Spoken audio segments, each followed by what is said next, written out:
Olá pessoal, estamos de volta, com o Teorema de Tales.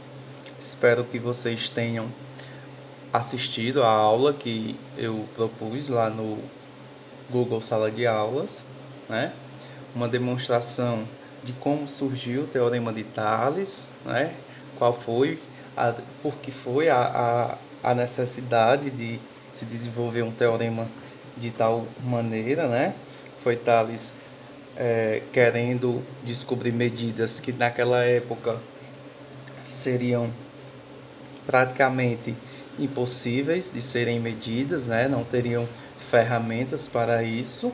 E aí ele desenvolveu esse teorema, ao qual ele utilizava os raios solares, que produziam uma sombra em determinados objetos. No caso, ele utilizou a pirâmide e ele utilizou uma estaca, que era mais fácil de medir e que ele conhecia a altura, tá certo?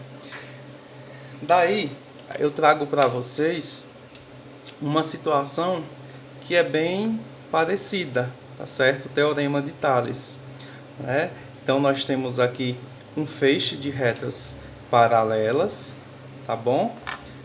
Retas paralelas, ou seja, são aquelas retas que, por mais que eu prolongue, elas são infinitas, elas nunca vão se tocar, tá certo? E retas transversais, duas retas transversais. Já essas transversais, se você prolongar elas, elas vão se cruzar, tá certo? Então, associando ao problema de Tales, o que é que nós temos? O que seria esse feixe de retas? Esse feixe de retas paralelas. Esse feixe aqui seriam, no caso, os raios solares, tá certo? Os raios solares utilizados por Tales.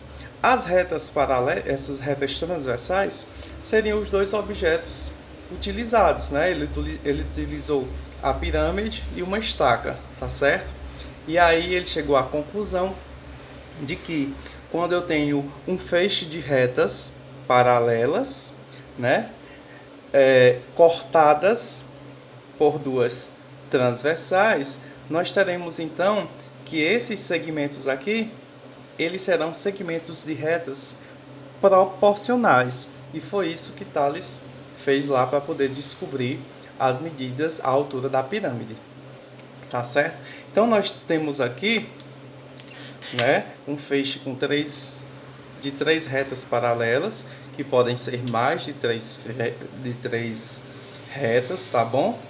E eu tenho duas transversais, as minhas transversais T e P, tá bom?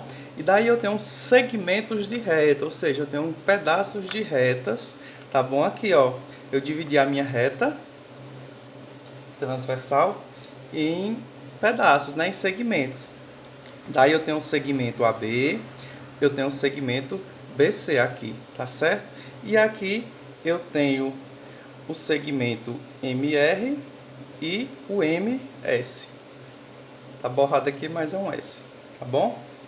Daí eu posso afirmar o seguinte, ó, que esse segmento de reta AB, ele está para o BC, tá certo? Eles são proporcionais, assim como o MR, tá certo? O MR está para o RS, tá certo? Então eles são segmentos proporcionais, tá certo? São segmentos proporcionais. Um está para o outro, o AB está para BC, assim como o MR está para o RS. Alex, se eu tiver medidas, o que é que, como é que eu posso fazer quando aqui tem números, Então vamos lá. Por exemplo, ó, essa medida aqui me diz que eu tenho 4. Aqui eu tenho 3. E eu quero saber esse segmento aqui, ó, que eu posso chamar de X. E aqui eu também posso dizer que é 4. Tá bom? Então vamos tentar descobrir quanto é essa medida, Então eu posso só substituir assim, né? Fazer essa substituição aqui. Então, se o segmento AB, então, quanto é que mede o segmento AB, ó? O segmento AB, ele mede 4. Então, eu posso dizer que 4 está para 3, né? O BC.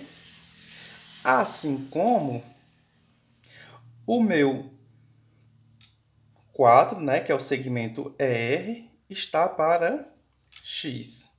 Tá bom? Então, aqui é simples de resolver, né? Produto dos meios igual ao produto dos extremos. Então, vai ficar assim, ó. 4 vezes x, 4x. Que é igual a quanto? 3 vezes 4, 12. Ok? Então, a equaçãozinha do primeiro grau. Então, isolo o x. X é igual a 12 sobre 4. Então, x é igual a 3. Ok? Então, como nos mostra a figura, tá certo? Eles possuem realmente a mesma medida, tá bom? Então, essa medida aqui seria 3, ok?